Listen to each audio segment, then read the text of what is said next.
loop coming through. I just turned off the stream. So okay, good, cool. Welcome. They're all names I know, but when you start talking, feel free to introduce yourself to everybody in chat here. By a show of hands, how many of you guys were expecting this today before we got up? No. Whoa. No, sir. No. Hoping. Yeah. Melissa P, what's on your mind? You still look shocked. Can you hear me? Yes. I'm just in shock. Yeah. I'm in shock. Can you hear me though? Yes, we can hear you. Yep. My son is very pro 2A, so I've learned a lot about firearms. My son was excited for this trial, and I get that Alec Baldwin did something wrong in this, but we have laws for a reason, and we have rights, and what happened here was not right. Yeah. I'm shocked.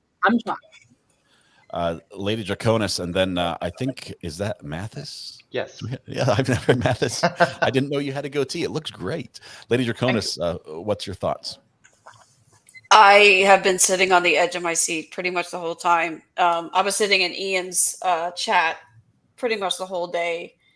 And every now and then my husband was asking me, hey, how's it going? I'm like, this case is about to blow up.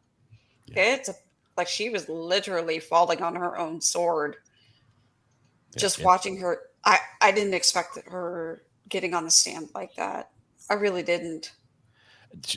I think that was a mistake on her part. That was bizarre. It could only hurt her at that point. Yeah. Stupid. But she had this whole, I don't know if you saw, but she was sitting there looking like you can see the camera, and she looks like she was smirking, like she was winning. And I'm like, how? Yeah. I think she was definitely in a CYA mode where she had only herself in mind. That this was self-preservation. This was a mad attempt because some of what they're getting at. Let's see, Selena, I'm going to try to fit you on as well. Can I fit 10? Oh, we can fit 10. Yay! Now I have. Wow. Some of what they were suggesting was prosecutorial misconduct. I'm on. Did I say that right? Prosecutorial you know what I meant. So, yes, prosecutorial misconduct. That's something that can affect her job going forward. I think, honestly, this may affect her job going forward. I don't know if we're going to see her in another case. I don't know.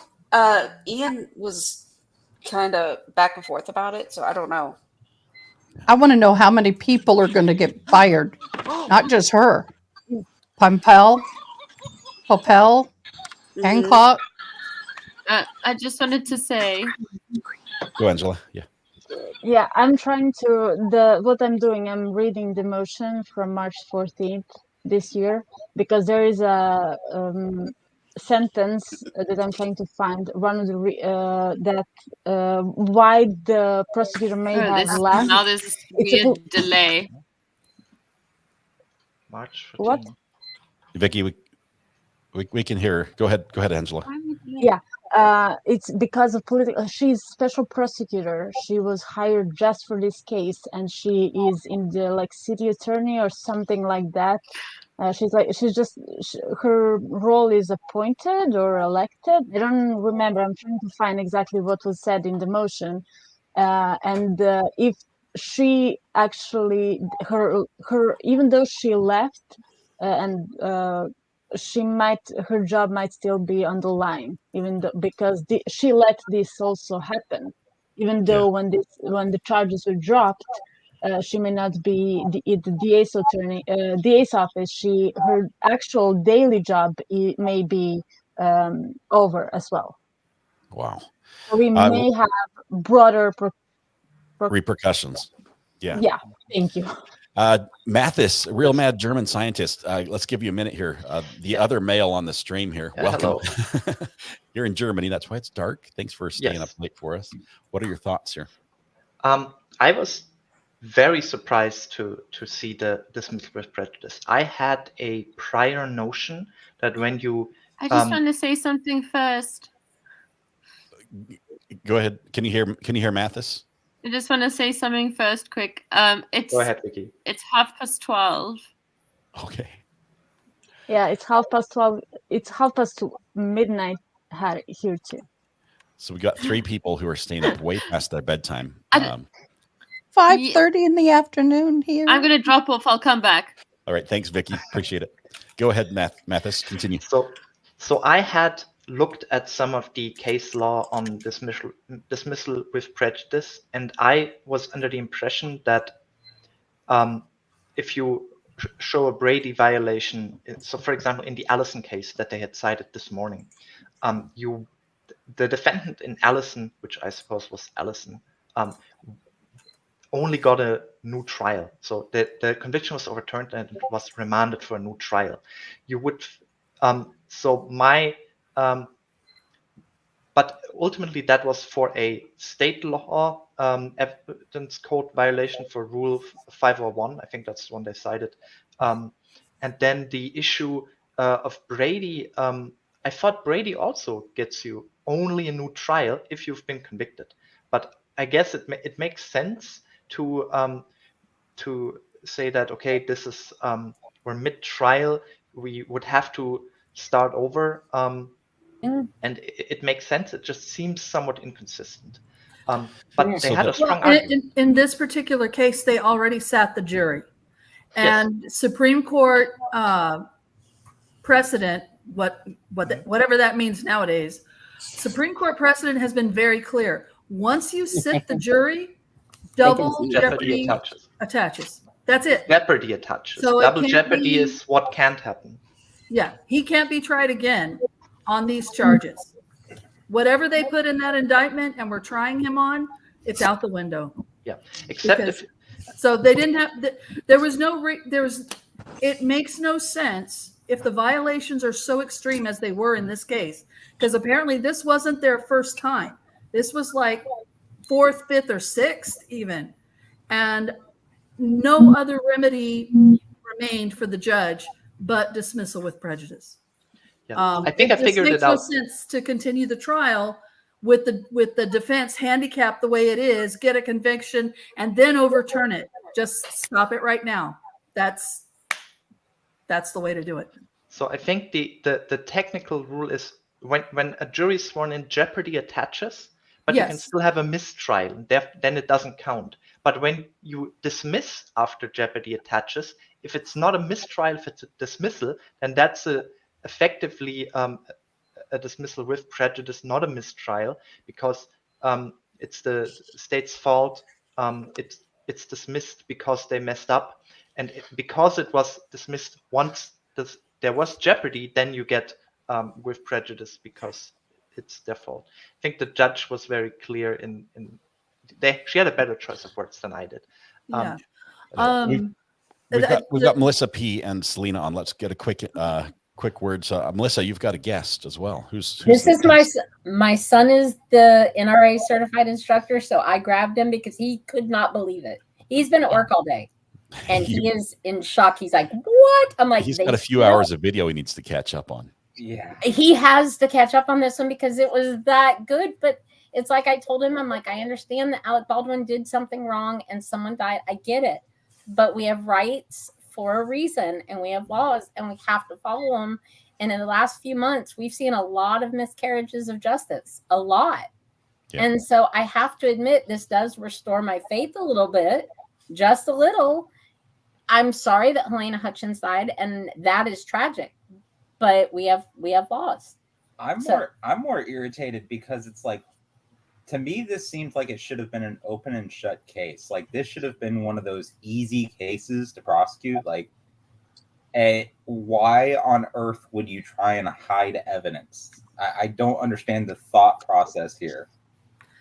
Well, imagine they're willing to do it to this extreme. In this case, with everybody watching. Imagine what they're doing in the little cases with people who don't have money, who don't have, who can't hire top dollar defense. Imagine what they're doing in those cases and start asking yourself, how many innocent people, factually innocent people, are sitting in jail right now? And that's what Ian was talking about. That's what you should be mad at. You shouldn't be mad at Alec Baldwin. You shouldn't be mad at Hannah Gutierrez beyond what they did. I don't Yeah. think You should be mad at the system for doing this and I'm putting not, people I'm not in sure that if the situation. actions today Agreed. are going to have repercussions beyond just the Alec Baldwin and Hannah Gutierrez cases. For it to go beyond that, I think they might have to have another case that shows similar behavior, and then suddenly it calls everything that she's worked on into question. But I think at this point, I don't think it's going to be massive repercussions. Any thoughts, agreements, disagreements on that front? I think think- people are going to start think that- watching cases and the state and law enforcement a lot more closely. Remember a month or so ago, there was a not guilty with a pro se that we were watching. Down in Florida, yeah. Was it down in Florida? And the cop gave some malarkey answer about why his camera didn't turn on. I think a lot of that jury decision was based on the fact that, you know what, we're tired of hearing cops saying, oops, sorry, I had a camera, but it malfunctioned. Juries are tired of hearing that. And so they're not going to convict somebody based on a cop's word when, oops, my camera malfunctioned. So I think, it's not like huge, tomorrow we're going to see a complete reversal of everything, but it's happening little by little, because in Florida, that guy should have been found guilty based on prior, Yeah, drugs in his pocket, drugs in his car, and he walked away with it not guilty. Yeah. I think I think that's why the jury came back the way they did. One of the reasons I feel so weird about this ending and how it ended is because the case was decided on something other than guilt and innocence. I've never seen a case before that's been decided on prosecutorial misconduct, a Brady violation. Mm-hmm. And so now we have a defendant who goes free, and people are saying get away with murder. I don't see it quite that extreme. Get away with an accident, a tragic accident, avoid a criminal charge for a tragic accident. Yes. What about the money side of it? I mean, can we avoid the fact that he's a very high profile A-list actor with all the money to hire the best lawyers? And he did. I mean, the story I saw showed that Mr. Spiro charges like $2,100 an hour for court appearance. Most people can't pay that. No. I think Nope. we've seen That's one of the reasons the Supreme Court made the decision in Gideon versus I think it was Florida. This is another Florida case where it says if you can't afford to hire an attorney, one will be appointed for you.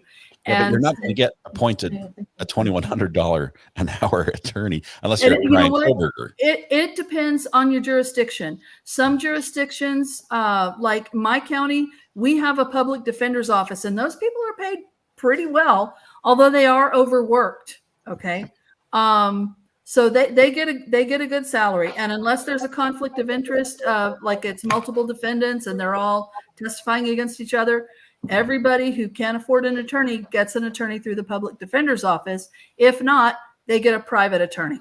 A private attorney is appointed, and then they're paid by the county. And we argue with the county about how much we should be getting paid for those cases. But access to justice for civil and criminal cases in this country is something that really needs to be looked at. And we really need to, sorry, my cat. The cat's about to give us the view that cats give during Zooms. Vicky's going to go next. I see we've got Avery and Avery Mers in the green room. I can't bring anyone else on, so we're going to have to rotate through people. So if you want to raise your hand, share something, and then we'll rotate off and let some new people on. Selena, do you want to go first? We haven't let you talk for a little bit. Yes, I'll go real quick. I'm still kind of speechless, I think. I did not think the judge would do this, but I was in the minority. I was wrong. But wow, I witnessed something very interesting today. I must say, I think today might have been one of my favorite days in watching court. Wow, talk about impressive.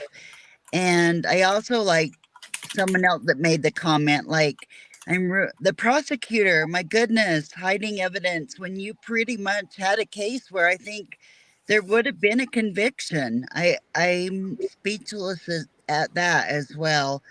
But I think Alec Baldwin did pull the trigger, so I thought he would get a guilty verdict. But I'm relieved in the justice system too. Like everyone needs a fair trial. But one last point I want to make too is I'm feeling kind of bad for Hannah right now, just because she couldn't afford those same lawyers. This evidence could have come up then, and I think her case could have been a totally different one as well. Yeah. Mhm. Great input. Thank you, Selena. Appreciate that. Thank you. I'm going to leave. I got my granddaughter here, and I'm going to All go right, play. enjoy. Thank you so Thank much. you. Bye. Yeah, my cats are getting rowdy, so I'm gonna bounce to give Yes, somebody thanks else for the a chance. legal. You can just the legal pass side. the cat to hold to whoever's talking. Yes. Anyone but ASL interpreter can hold the cat. Yeah. Busy.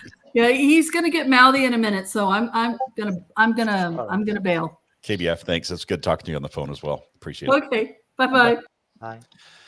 All right. I just wanted to pop in and say it's very late, so I'm literally going to say this and bounce. I feel like the prosecution and that red-headed higher face lady, they gaslit us because they were so adamant that they had done everything all to closing arguments when that had already been handed over. They were so adamant. No, everything's been checked. We know it's been checked. There's no ways.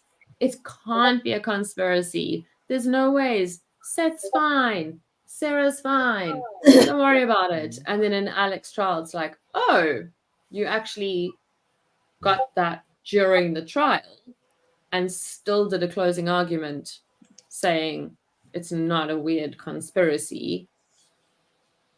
Let me ask you this, Vicky. Do you think we would have got this same ruling from the judge if she hadn't just been told that basically there was evidence in the last trial that she superseded over, or that supersedes the wrong word, presided over, that should have been brought in and wasn't? So basically, this was like a twofer for her. The judge found out that they withheld this in the last trial. Whoa, balloons. What did I just do? They withheld this in the last trial, and they're withholding it again. Do you think we would have got this if this was her first time experiencing this? I don't think she would have been as mad. I think that she would have been a little bit more like she was in the beginning with Hannah. Like that trial, she was quite blunt, but she was also like a little bit laughy. You didn't see any of that this time. And her referencing notes she made in Hannah's trial is probably her going, this is a mess as well now, because I made these decisions, or I let this in and let that out without having the full picture. And that doesn't look good for the state. And that they're a pair. State and prosecutor, like, same bosses. Yeah, exactly. Vicky, thanks for joining us late at night. For those that don't know, Vicky has a YouTube channel that's growing rapidly. She also follows true crime from the other side of the pond. So Vicky McCallum is the name. I can give her a follow. You can find her. Ada K also has a YouTube channel. Lady Draconis, do you have a YouTube channel, or are you just a mod for Rob? I do. I mostly do videos for my PhD work. So it's at the Lady Draconis. Nice. I know relatively behaved Thal, who is off camera for a reason, because he's just a heartthrob and he doesn't want to, distract everybody. Is that Jensen Nichols that you? Yes, that's me. No. He just Right, I'm gonna go. Good night. Thanks, Vicky. Appreciate it. Let me, Avery, do you want to introduce yourself, and then we'll go first to you and then to Thal. Hi, I'm Avery. I'm actually in New Mexico, so my plan was to be at the trial on Monday, which obviously is no longer happening, but that's okay. I don't know. This is just a huge loss for New Mexico. Our state representatives, honestly. So I was watching today and just pure shock, like everybody else, and yeah, it's unbelievable. I've heard a lot of rumors about this attorney as well, which honestly just does not belong on these types of platforms, and right. I think is better left, on the street where everybody else talks about it. But I mean, today just took a wild turn, and I think, our AU covered it greatly. Like, it's one thing after another, and, I'm just a nurse, so I don't follow this stuff, besides what I watch on your channel. But, sometimes, man, it's just, it's chaotic. And this is real life, how these trials go in New Mexico. I've sat on a couple of them. Crime here in New Mexico is very interesting. And, our jail system, our court systems are, unfortunately, this is real life in New Mexico right now. And so watching this all played out was, pretty familiar. But it also, at like this high of a state, with Alec Baldwin being involved, it was pretty surprising to see it. But I think the judge handled it very, very, very well and very professionally as well. Bummed I can't go on Monday, but it's okay. I think I'm in Albuquerque, so it'll save me some gas and some a little bit of travel time there. Yeah, definitely. Avery, what's in New Mexico? Was this been a big issue locally? I mean, is this in the papers and the news, or is it sort of more of a national story than local? I think it's more national news than it is New Mexico news. My cousin is a bailiff out in Rio Rancho, and she had no idea that this trial was even starting today, or starting this week. But, there's been talk here and there. I think if you're more so in tune with the court system here and you kind of know more about it, then yes, it is talked about. But not, I would say more on a national level is where you hear more about like these higher court cases. I know it was Hannah Gutierrez, her trial was more so publicized on a state level than this one was. Interesting, because I would say nationally, Alec Baldwin, obviously, because he's an actor, probably. That's why you've got the paparazzi. You didn't have the paparazzi for Hannah's trial. There were cameras lining the entrance to the courthouse like that. Thank you very much, Avery, for the local view there. Thal, did he jump on with something to say specifically? You're pretty. I don't. I changed my picture to update, my persona better. Because, I'm an angel, guys. Right. Ignore the black wings. He flirts with the border with getting banned always. But this is true. I dance along it. No, but the thing was, when the DA came up and said, I want to testify, my first thought was, well, this is self-serving. And my second thought was, well, she can play it as not self-serving. It goes both ways. Okay. So it can be, I think it's probably a sum of both. It was one self-serving. It's a high profile case. She doesn't want to get crushed because, she's a DA or a special prosecutor. She wants to work again. That's my point. And then the other side of it is she can say, see, I stick up for everyone's rights because I am a holy venturess of the court. And all our principles mean so much to me. Get away from me, peasant. Oh, God, the dirt. I would say I liked her. I liked her spunky attitude. I liked her confidence. I liked that. I liked the jabs that she would throw, the eye rolls. I like that drama. I don't like too much. There's a point where it becomes too much. But I thought this case had the perfect amount of that, and it was balanced on both sides. Really, it just came in different ways, and I like that sort of the chess game that's played out in the courtroom. I like that a lot too, but I really loved the defense that one time. You could tell the defense was just done with her because she's like, well, he's doing blah blah blah, and he just turns around and he's like, you got an objection, or are you just gonna keep talking? I was like, boom. I like those the zingers and things like that. I've got to say, as far as the legal minds that were here in this court case, they're all amazing. I like the judge. I think the judge was fair all the way throughout. I liked both sides. The arguments were well thought out. They were all prepared. Clearly, it's a mistake of the state that this happened this way, and it feels weird to see a defendant benefit in a criminal charge when literally they won on a technicality. Yeah, that's what it boils down to. And it's interesting too, Recovery Addict, because I've watched this with you for a long time. So you know how I'm impatient with all the God, they're being boring. God, they're being slow. God, we're grinding along. God, come on, Recovery Addict, push their buttons. Don't they know we have a entertaining show to watch here? People, get it moving. But the thing is it just goes to prove that my impatience has absolutely no application in a court of law, and it's a good thing to be patient because they would have never got there. Remember, this whole thing started when the defense pulled on one little string. There's a little fray there, and they just pulled on it, and the whole thing just collapsed. I was like, wow. That everyone's asked the question, and I wonder if we'll get the answer, where they got this information. Did they know this going into the trial? Did they know they had an ace in their hand before the cards, an ace up their sleeve before the cards were dealt? And I would say they probably did.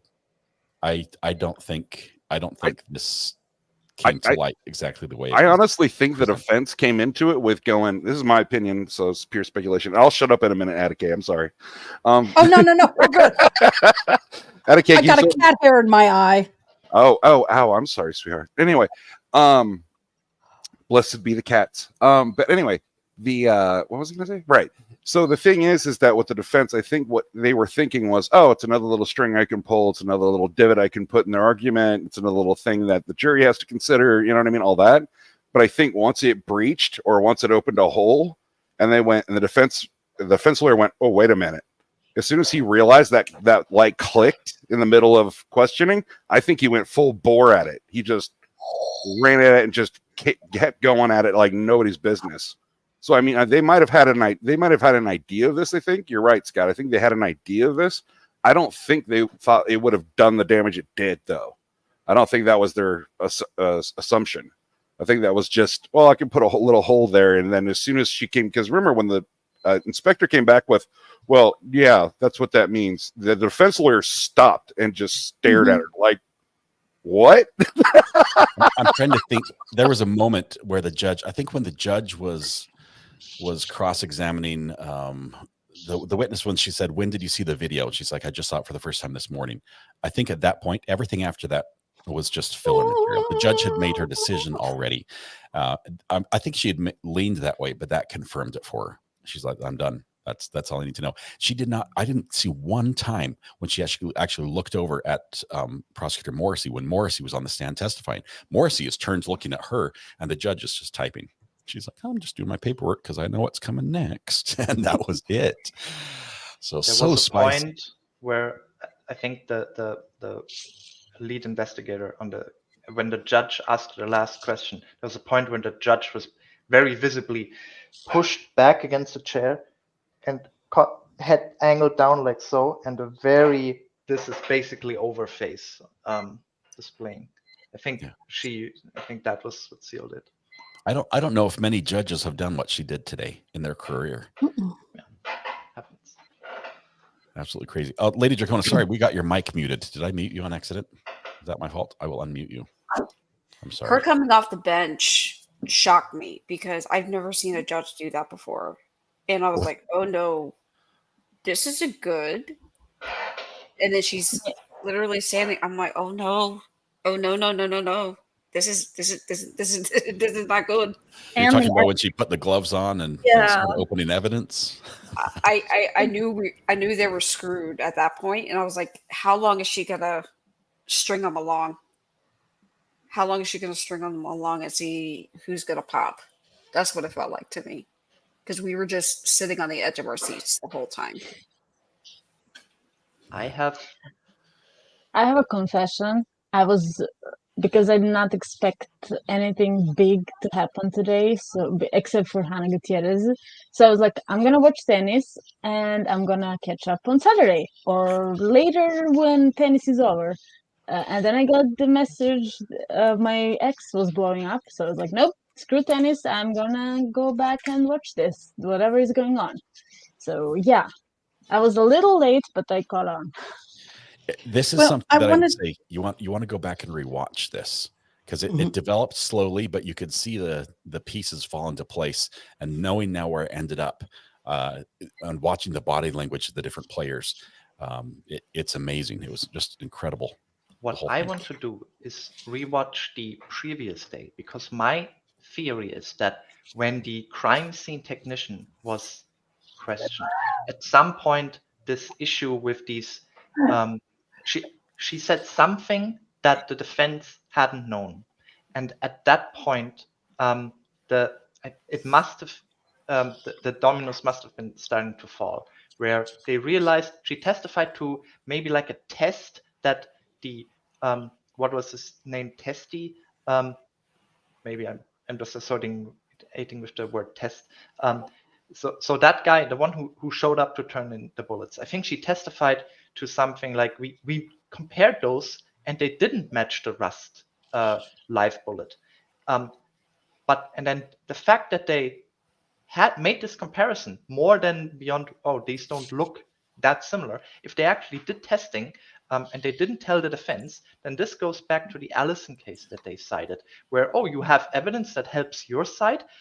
We had a right to know that before we started. And that kicked everything off. So I want to rewatch the previous day. And I think because of what the crime scene technician testified, that in the afternoon or evening, that probably caused the Johnson prosecutor to resign in the morning, because it wouldn't have been it doesn't seem like defense would show up in the morning with saying, we will now get this case dismissed, and the Johnson lady says, well, in that case, I resign before it gets dismissed.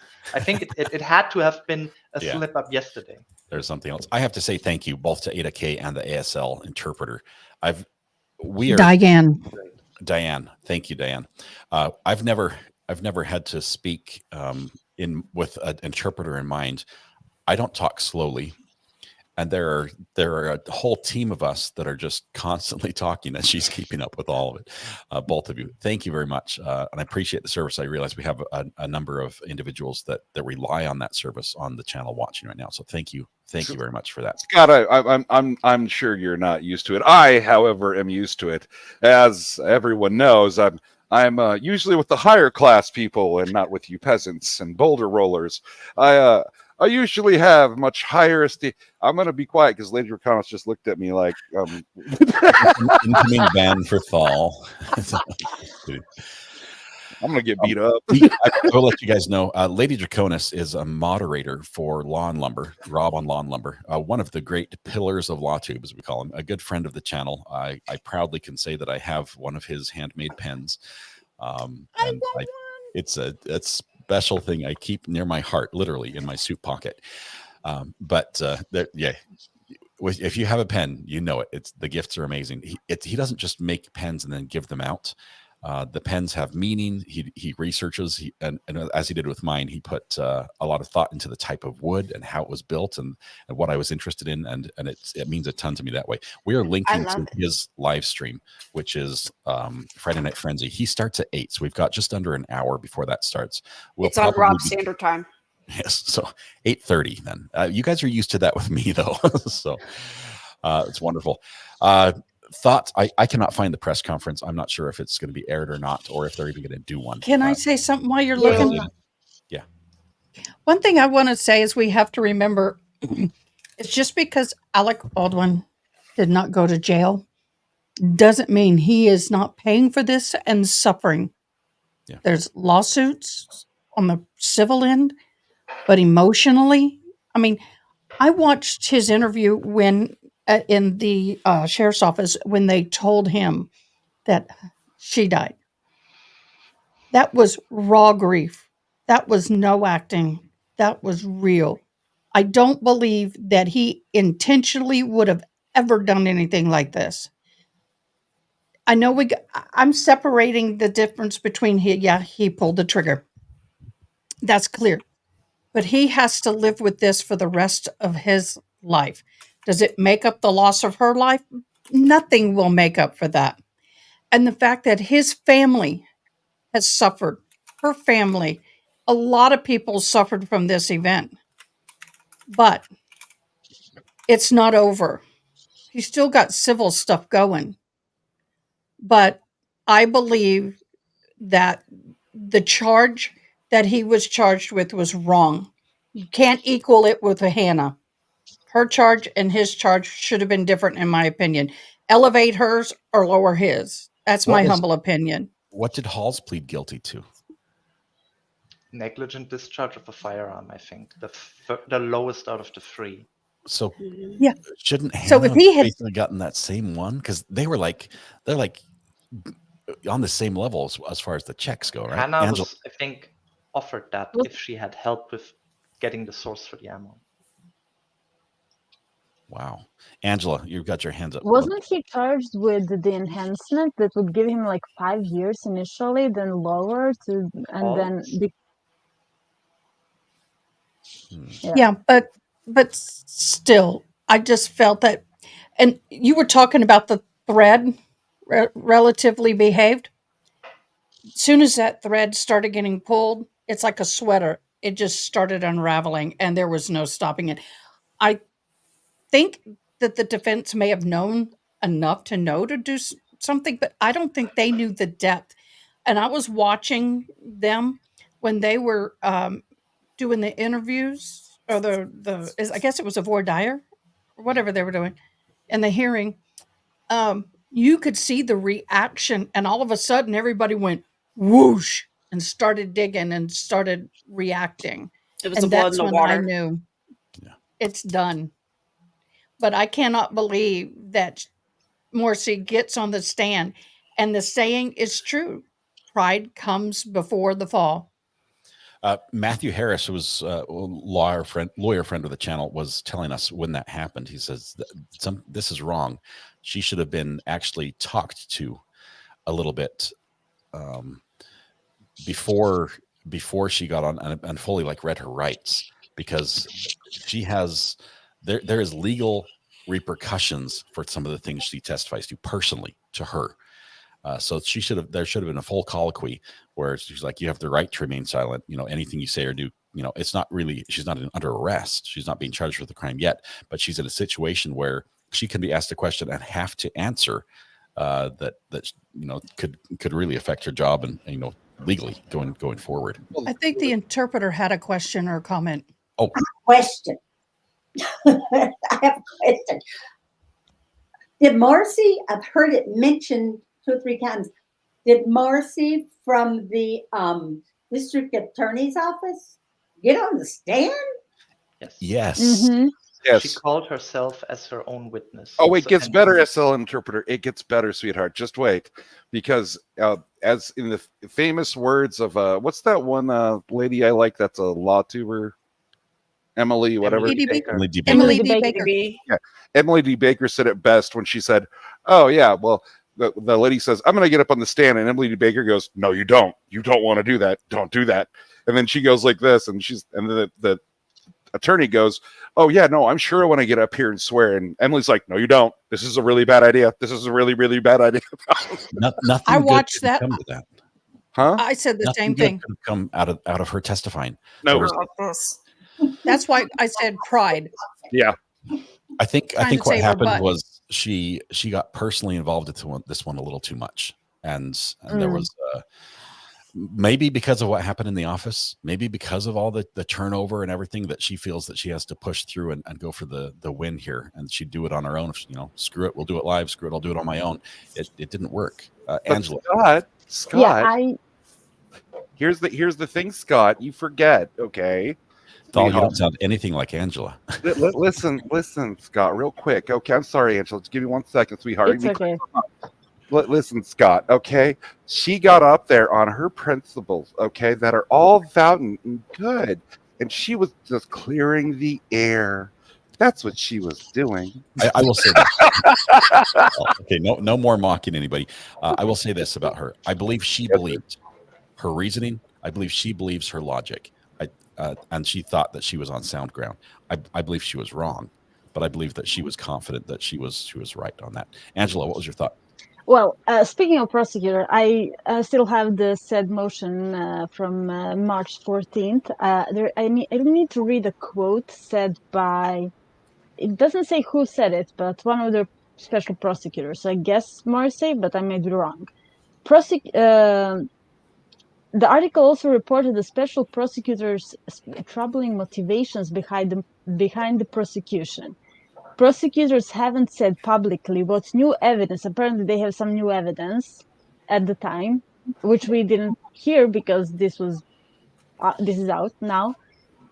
They have obtained during their months of investigation. But a source familiar with the case said that the special prosecutors had discussed, in which they said they hope the trial will humble Baldwin, specifically citing his run-ins with paparazzi and public comments that weren't about the case. And it was basically a teachable moment for Baldwin. Yeah. She said that on November 15th last year. We had a couple allegations that were brought up of name calling that made me sort of plug my ears and my jaw drop a little bit. Maybe that's a bad example. But yeah, there's. Sorry, I shouldn't have said that either. It was eye opening. There's obviously been some out of court discussions on this and some strong feelings. I didn't buy the prosecutor Morrissey's argument that she really likes Alec Baldwin personally on that level. No, not based on this. Yeah, what was that about anyway? It was so weird. She follows the whole thing up with, I was like, okay, she wants to make her point. Okay, she wants the public to know. Okay. And I mean, in all seriousness, no kidding around. You know, we're Scott. It makes sense for her to do that in just about every way, shape, and form. So yeah, it makes sense. And then she gets to that part, and I'm like, what are you doing? Why would you care? You're supposed to be, you know, whether it's Alec Baldwin or the guy down the street or the milkman or the guy on the telephone pole, you shouldn't care whether you like him or not. You shouldn't care whether you agree with his politics. You don't, you know what I mean? This is all immaterial. Why are you stating this? It doesn't help. Guys, I got to get going. I got to take a break before tonight. We'll join you tonight. See you there. Tell Rob hi. Appreciate it. Thanks, ladies. I'll be a rewatch crew like always. All right. Mathis, you had your hand up a couple times, I think, or you meant to speak. So to me, I think what stands out the most over this development is how this all happened over something that ultimately I think didn't really matter. Going into this case, I thought there were basically just two options. Because there are a lot of undisputed facts. There was a live round in the bullet. Alec Baldwin was the one holding it. It's disputed whether he pulled the trigger. There's very strong evidence that he did. The only real question I would have as a juror is, well, you have on the one hand, there are actor guidelines that say if you are handed a gun, check it. But there's also a level of pragmatism that I think you have to reasonably apply. Namely that if you have an armor around, handle this, take care of the storage, check it, gives it to the first assistant director, they check it, two people check it, they go to your scene, they hand you the gun, they announce cold gun. Maybe they announced it twice, I don't remember. Is it reasonable at that point to say, okay, this gun has been checked, we can move on? I'm not going to stand here and do and check every individual piece of ammo myself. And it's even if the actor guidelines tell me. I think ultimately that is what this case would have boiled down to if it had gotten to a jury. The evidence that was somehow withheld was about the sourcing of the potential live ammo, which matters to Hannah but not to Baldwin. Yeah, because there's no allegation that he was to blame for that. Yeah, it didn't matter. You're absolutely right, and that makes it more of an injustice, I think. To see that why didn't they turn it over? Why wouldn't they? Other than that, it sort of would out that there might have been a problem in the Hannah case as well. Yeah, I think. But now they're caught with their pants down, and or the hand in the cookie jar. Let's go with hand in the cookie jar instead. Sorry, my analogies are not on point today. But now they might lose on both counts. I think. So what does this do for Hannah, if anything? Was my question. I was about to ask that. It depends. I want my opinion, but I want y'all's. Let's go over some of the data first. What we know, Mathis, I'll go to you next. We know that Attorney Bowles knew something about this because he was in the mix. He might have known that this would be bad testimony, bad evidence for Hannah. I don't know how much he knew, and I think that might be key in deciding this. If defense already knew, even so, it was turned over to the state during the trial. It was evidence that could be used against Hannah, which has to be turned over during the trial, and it wasn't.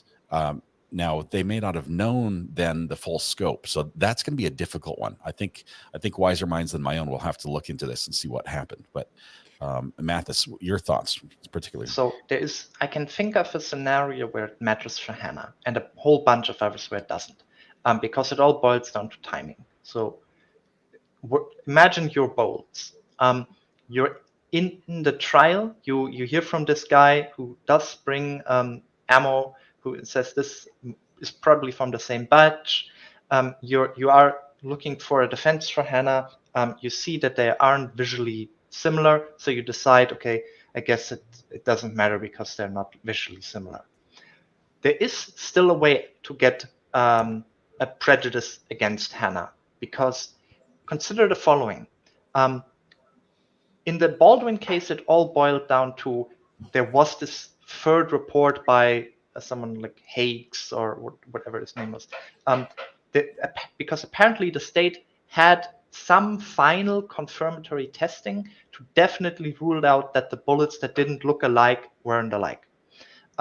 There's still an argument to be made that if they had this result during the Hannah trial, then they needed to disclose it. That's just the same rules applying here. It's an ongoing disclosure obligation.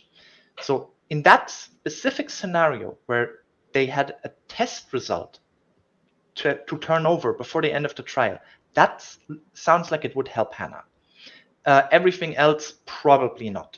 If they, because it doesn't seem that there was anything there. Maybe you can get to somewhere, because if you say, well, we now had new rounds from this defense witness that the defense attorney hadn't seen, that he only had seen the picture of the 4. Now we're getting in some strenuous territory. I don't think every panel of appeals judges would grant that, but there's an argument to be made. So that's my perspective on Hannah's chances. A lot worse. Amber Clipson's Vixen has joined us. Welcome, Amber. Hello. Hi. I've heard some questionable things. Mostly from me. Mostly from you. I did all of them. I probably said a few things I shouldn't have. My wife will let me know. It's just I have a wrench. I can't say what I want to say. So and you shouldn't say what I said either, just for the record. Right. See, that was the point. It's been a wild day in court. We've had language, words, repeated, shouted, yelled, surprise words, more so than we've heard in a long time. And we why every moment. Calypson, why do you think I told RA a long time ago to take my wrench away, Calypson? This is why. There was a brief time that Paul was a mod, but yeah, he's better. He's better suited this sailed. Yeah, I told him to take it away. I was like, because I said some stuff, and RA and other mods were like, "You can't say that, dude. You're a mod." And I was like, "Oh, dang, they're right." Okay, take the wrench away. I don't like this. This is not fun for me. I actually had a couple of. Okay. Go, Miss RA. She may have thrown a pillow at me as well. That's wifey material right there. It's getting late. Free pillow. Yep, free pillow. Nope, for sleeping downstairs, I guess. That's what it's for. I apologize. I do apologize. I shouldn't have said those things I said. Need to be a better example. So fast question, since I just got monetized. Mm-hmm. Congratulations. Congrats. Thank you. Problem. Congrats. I've been monetized. I got the application the next day it was monetized. Absolutely good. Question. Thank you. 2 hours. After that, if they cuss, I'm fine. Well, because now there's a lot of speculation. YouTube doesn't tell us everything about the algorithm, and they change it periodically as well, just to keep us on our toes. I would say what happens is during the initial portion of a live stream, if there are certain words used in the first 10 minutes or so, it has a very high likelihood of being flagged as not for all audiences. And what that means is it will not get advertising sold on it. Companies don't want to list it, and you'll probably make very little to no money on it. Yeah, I'm going to piggyback onto his stuff. Addict K for you. Basically, so on one end, what you want to do is make sure all your videos are not child friendly. Don't make any of them child friendly. It's the easiest way to get yourself shut down. Don't do it. Done. Secondly, the thing you also want to do is you want to realize that with YouTube, okay, if you're ever going to base your income off of this, and I've had this discussion with Recovery Addict, I have this discussion with all creators. With YouTube and making your livelihood off YouTube, realize real quickly, okay, and just be comfortable with the fact that you are dealing with a narcissistic psychopath that has delusions of grandeur and is probably schizophrenic, and half the time is going to change the rules and expect you to know them without you knowing them, and will cut your livelihood off with you having no effort of recourse. So YouTube is having said that. Yeah, that was hard to interpret, dude. I'm sorry. But YouTube, put simply, YouTube is a great program to make a side income on. It's a great program to make a side income on. It is absolutely horrific if you're going to base your sole income off of it. Absolutely horrific. Stay away from it. It's nothing but a monster, and it will try to eat you. So the problem is they tend to change their rules periodically without notice. So you want to be well within their guidelines and be comfortable with the idea that it could change any moment. Angela. Well, there goes my plans for my YouTube channel. No, you can have one. I want to encourage people to have one. Just realize that this thing you've poured all this effort and time and energy into can be taken away from you at any point on a whim because of no reason, and you have zero recourse. As long as that is your expectation of this, you're fine. There's a good argument to be made to try to own your audience a little bit. YouTube does not allow you to do that. I don't have a second. We don't do a Patreon. We don't do like an email chain. I don't really even have a Discord. We're partnered with Discord, but so far it's worked out for me. But I am mindful of the fact that at any moment, with very little input from a couple input from people that don't like me, it can all go away in the wind like that. Yeah, and the only reason, guys, I'm saying this is I've been on YouTube for probably about 12 years. I've been a creator for about 8. And I have seen creator after creator after creator after creator, and we're talking dozens at this point. We're probably in the mid 40s of 100,000 plus channels get their lives zapped for no reason. They've got no recourse, and now they can't pay rent. So it's a very, very, very nasty trap to fall into. So once again, no matter how big it gets, side project, and then try to get it onto your own website with your own service where people can watch your videos, or a Patreon, or something other than YouTube dependent to pay the bills, or just do what is his name? Mudahar did, the ordinary gamer, some ordinary gamer. He's got millions of subs. How he survived time and time and time again from this was he took back all his money and he just saved it back as much as he could. And then going forward, he spent as little as he could. And that got him through those stretches where YouTube came along and tried to clip him. So yeah. For me, I play very, very well within the rules. I don't try to push the boundaries. I realize there are things I could do to get more eyeballs and get attention. I think that introduces risk, a lot of risk. And so I think playing within the law and playing nicely with everybody, honestly, is because we're all in the same arena together. Playing nicely is going to solve a lot of problems as well. So that's what I try to do. I need to chime in here because I got to hop off of here and go eat dinner. Because I finally made dinner after the show finally ended because I just couldn't tear myself away.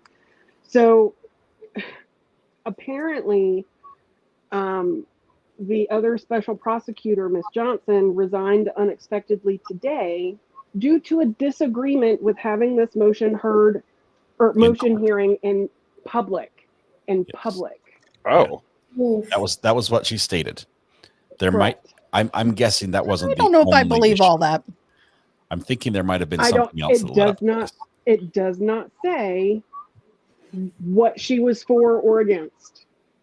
It just says there was a disagreement over the publicity of this, if this should have been in public. Yeah.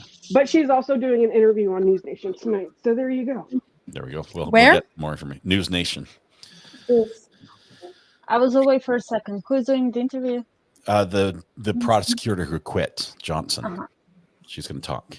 So, there's a problem if you lose that many people all on one team on one case. There's a problem with the leadership. Yeah, that's my question. Who was sitting with her at the end when she decided to get up and take the stand? Was there anybody at her table? One. she had a couple. I think she had her tech guy, the guy that helps with the tech.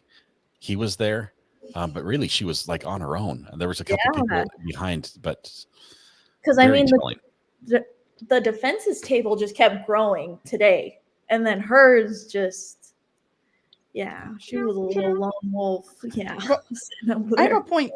In Hannah Gutierrez's trial, I heard at one point that somebody said there was some ammo that was found that was not brought in. I heard someone talking. I thought it was just like 1 or 2 bullets. And that does ring a bell. The prosecution did not. I mean, the defense did not want to bring it in. So You're they right. knew back then. They knew about it before, and the reason they were going to get the ammo from this gentleman themselves, and then they told the guy, not only we're not going to get the ammo, we're not going to call you as a witness. And that's when he went to the police and said, well, I don't want this ammo. This is evidence. I think it belongs in this case, and turned it in. But crazy. Yeah, I kept thinking I've heard this before. Yeah. I wonder how that's going to play in if they do go ahead and, try to bring this whole dismissal back to the other case, because all of it was Popple kept saying well, it wasn't brought up, and I think even, the other head detective was saying, it wasn't brought in until we were already on the stand in that trial. It wasn't brought in until, trial started. It shouldn't matter, but I don't know. It's gonna be a wild ride. I'm waiting to see a post from Attorney Bowles on Twitter or something. I'd like to see what I think this may give Hannah a little glimpse of hope, but in the end, she was responsible to ensuring that safety. Right. End. Period. Right. Done. Yeah.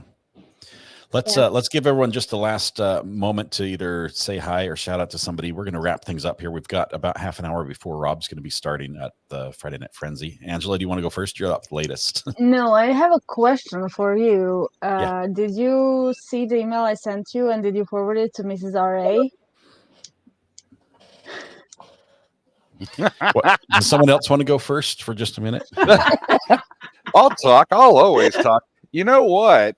The nice thing about which I'm happy to forward. I'm happy to, if anyone is interested. I found through work. I found this game. If anyone is interested in science, that is really cool. Everyone I played with, from 50-year-olds to 8th graders, they're all interested. They were like, "Do we have to quit?" So that's the one I. Diamond the game. Diamond the game, yes. Cool. So it's free. Just download and print it. It's really interesting game and a really science game. So you don't have to be PhD or science teacher to play it. It's really cool game. Hey, Recovery Addict, I got a message you can relay to Lawn Lumber for me. What's that? If he ever wants to get canceled, invite me on, baby. Rob is one of the wisest creators I know. Honestly, he's an amazing guy. Hey, we've got one more person to join here before it's over. Braxton, voice of reason. Welcome, Braxton. What happened? Hey. I am speechless from the little snippets that I have heard from you all. Okay, so that's what a didn't ticket for not joining the live. I missed everything. One of the prosecutors quit today, mid-trial. Another one took the stand in their own defense and went down in flames. The defense alleged that the prosecutors were giving bat signals and baseball call signs to the witnesses on the stand during testimony, and they moved for and successfully got a motion to dismiss with prejudice. That's in a nutshell. I can't wait to go watch this. It's bizarre. It's crazy. First time we've ever seen this on a trial. We've seen so many motions for mistrial. We've seen motions to dismiss, and they've always been weak arguments. They've always been like, "Hey," but the outrage has been there, right? The lawyers, throw the papers, throw the arms in the air. I've never seen this in all my years of lawyering, and really, it's nothing. This one, it was something. Yeah, and Braxton, here's the thing: is that when the DA, when you hit the part, how far have you watched? Real quick. I have seen till the first break where RA braked. Okay, I'm going to spoil a little bit of it, but I'm just telling you where to get the popcorn. Okay, there are two more breaks right after that. Yes, and this is where you go get the popcorn. Okay, as soon as the DA says, "Well, I'll get up on the stand and testify," go get the popcorn. Stop. Go get the popcorn. Calm down. Exactly. Thank you, Angela. Yes, absolutely. But here's the thing. Okay. Quesadillas. This is what you want to do, is what you want to hit play, get yourself in your nice comfy seat, okay? And then hit play, okay? Because it's going to have this crescendo, and she's going to be talking about the viability of her case and how the public should understand how everything is done. And it will take you on this elevator ride, my friend, to the heights of judicial glory. And then the defense lawyer will come up and start asking her questions and beat her to the ground, into the ground, to the center of the earth, and to just leave her there. It's going to be fantastic. Braxton, I don't remember. Have you gotten to the poop fudge part yet? No. Oh, hey, that's coming. Just make sure no kids in the room. Language explodes today. And both of it's going to be it's a headphone day, is what I'll say. And I say, put a pillow under your chin, because otherwise you're going to get lockjaw. Yeah. This is what I did. For such a treat today. We need to wrap this up. Oh dear. My jaw was on the floor all through this trial. It was like, roll it back up, because I have never seen. Well, first of all, I could have sworn that assistant DA was the judge's daughter. I mean, they look so much alike. They did look alike. I was like, "Are you her daughter?" But when I saw she wasn't there, I knew something hit. No. Yeah. All right. And Scott, I finally changed my face to something I think that's fairly represents me in your chat. Okay. I don't know who that is. I don't know. Whoa, who was that? Sorry, that interpreter. Okay. Interpreter. That's Lucifer. Your turn. All right. She has a question. Who has a question? Interpreter has a question. Okay, just 1 second. No, it's a statement. If any of you ever need an interpreter and you want to pay, Ada K knows how to get me, because this is what I do. This is an amazing service. I can tell you. My bills. She has been phenomenal. I will tell you, she has done this as a favor, because I've worked with her in the past. But we have a coffee fund set up for her on my page. I told her she needs to turn it into a fingernail fund. I always have nails. But anyway, we have started growing a deaf audience, and it got to the point where I can't talk and sign at the same time and follow all of y'all. I mean, I can, but it takes all my attention away from this. Right. So she has been interpreting every day of this trial, all day, and even tonight. That's a lot of work. Love you. Thank you. Thank you. We're going to wrap up. Thanks to everyone who joined. Avery, appreciate it. I think, Avery, this is your first time on, right? It is. I've called in before, but thank you so much, Ari. I appreciate it. Welcome. It's wonderful to have you. We look forward to having you on again. Yeah, absolutely. I think everyone else has joined at least except for the ASL interpreter. Thank you. It's joined one of the roundtables before, but thank you very much. I do recommend that you watch some of the great LawTube accounts tonight that are going to be dissecting this from a legal perspective, from somebody, who practices the law, and see what they were, what things triggered them and said, whoa, I've never seen this before, and this is why this is happening this way. I'm going to be doing that tonight, so I'll be up late watching probably Friday Night Frenzy and maybe a couple others, rewatching some of Ian Runkles and Emily D. Baker's. So thank you all. Please have yourself a absolutely wonderful weekend. It is the weekend, so let the party start. Is there anyone who has to say something before we go? Yes, thank you for what you do, for your kindness and your support of all of us and sharing your knowledge. We appreciate you. And Scott, I just want to say real quick that I again say thank you, Ada K, for giving me that noticing all that I do for everyone here. And I just like you're more than welcome, and I'd love to have you on my channel. I like your personality. We'll just make it a 2:00 in the morning feed so I don't get in trouble. Oh boy. I don't see hands from anyone else. I'm gonna run away. Love you guys. The judge tonight. I'll give her a Good fire night. shot. All right. We'll see Hang you. up, everybody. Be safe.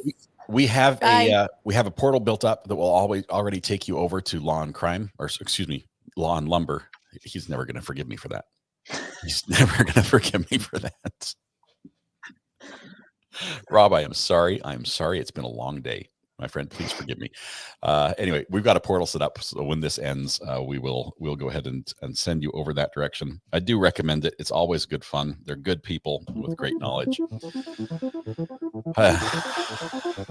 What a day. What a day. This must be crazy for Alec Baldwin. Thank you so much. Oh my goodness. Thank you, Ada K. Thank you, ASL Interpreter. Tell her to hang up. All right. I'm not dead. I have to put this up. Mary Kay studio. says, I love you ladies. You guys did an amazing job. Thank you, Mary Kay, for the kind words and for the super chat. Ada, bye-bye. Wonderful, wonderful. I also have to say thank you to Josh Hutchins, who came in with the snack, the wonderful Virginia peanuts in dill pickle flavor I've been snacking on when you guys aren't looking. Also, big shout out to Butterscotch Queen, became a member. Thank you so much. Appreciate that. I can't tell if it's for the first time or more, but wonderful, all of you. I appreciate the support. Tonight, when you go home, please hug the people you love, smile at someone, make their day just a little bit better, and please stay safe till we go live again Monday morning with I don't know what now, because the Alec Baldwin case is over. So we're going to possibly do some court hopping. I know we have the Ashley Benefield case starting soon. We do expect new documents to be dropped, a letter in the form of a letter from Sarah Boone.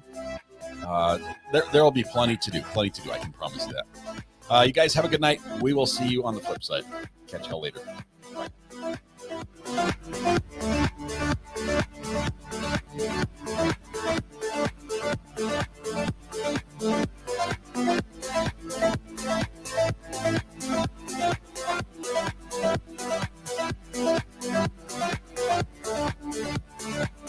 Bye.